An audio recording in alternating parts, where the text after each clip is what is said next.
Are the wages going to catch up to your projections, though? I mean, you were on the record last year in the middle of the debate saying $4,000 per was year. the number. Yeah, yeah, that's right. Well, again, so what happens is that capital spending goes up because of the tax bill, and then workers become more productive.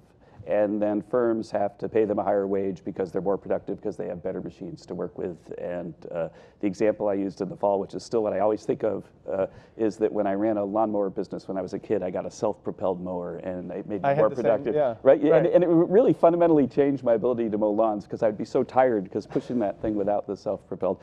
But yeah, I mean, we thought in over 3 to 5 years that the average wage in the U.S. would go up by $4,000, and that was based on basically the capital accumulation happening that our models predicted. And so think about it.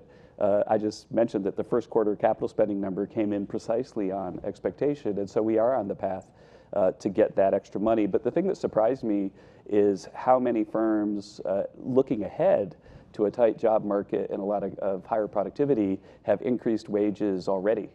And so through bonuses or through wages? Well, you know, bonuses and wages both, and also increased 401k contributions. But we've got, we keep track of this. We're closing in on 7 million. We're north of 6 million workers have received an average increase of $1,200.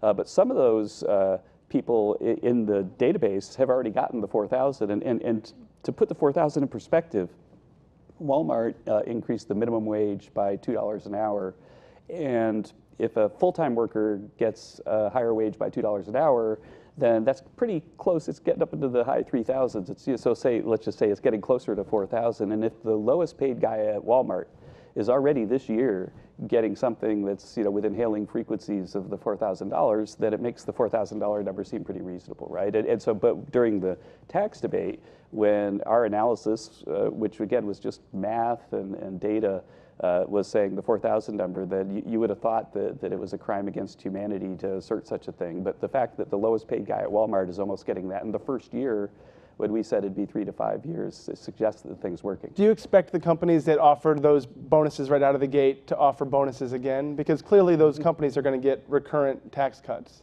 Right. Well, there's a big literature on wages and how they tend to be sticky, and I think even bonuses, it depends on whether your bonus is like a performance-related thing that's tied to the profits of the firm, in which case the bonuses fluctuate. But I would anticipate that these bonuses will stick, and that when we see the wage data, think about it this way, and I'm sure we'll talk about this next, say, February. So what should happen is if the bonuses don't stick, then wages should go down.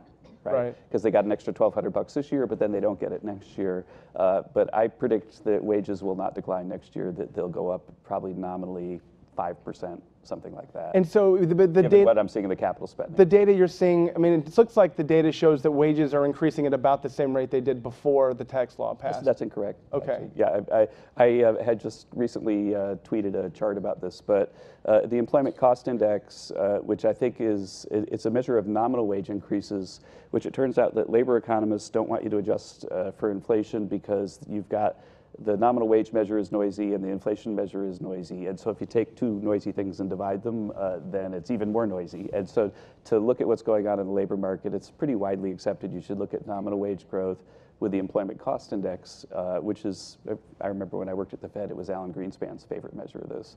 And the employment cost index right now over the last 3 months that we have data is increasing at an annual rate of 4%. And that 4% increase is the highest we've seen since at least 2006. I have to say at least 2006 because they changed the way they make the data in 2006, and comparing before then is difficult. But it could really be the highest that we've seen in 20 years.